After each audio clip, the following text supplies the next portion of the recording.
انا عاوزك تتخيل معايا انك بتصحى كل يوم على الصوت الجميل ده. إذاعة القرآن الكريم من القاهرة، والساعة الآن 7:00 صباحا.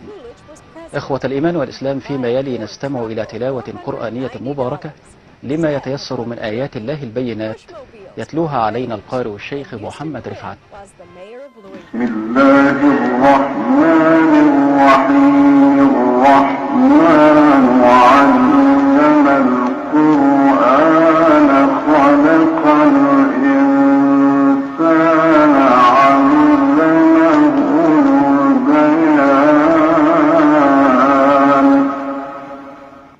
حاجه كده تحسسك بالزمن الجميل. اجمل حاجه ضيعت عليها فلوسي وانا فرحان وهي اني اشتريت راديو. من فتره كده كنت عاوز اي تجديد في الاوضه، ولان الراديو ده كان عند اهلي تحت في الدور اللي تحت، يعني عند والدتي، فانا قلت خلاص انا هروح اجيب له واحد. فرحت عند المحل وجبته، وساعتها ما كانش غالي، يعني كان ب 150 جنيه تقريبا. لما يكون كده القرآن كده شغال في اوضتك طول الوقت، هتحس ان اوضتك كده فيها كميه هدوء وراحه نفسيه مش طبيعي. وده الاحساس اللي انا بحسه لما انا اجي اخش الاوضه. واصحابي برضه نفس النظام، لما بييجوا يقعدوا عندي في الاوضه بيحسوا نفس الاحساس ده، وكل ده بسبب الراديو الجميل ده. فلو مش عندك انصحك انك تجيب واحد ومش هتندم. ابن الحاج رضا، استحق الله في المتابعة.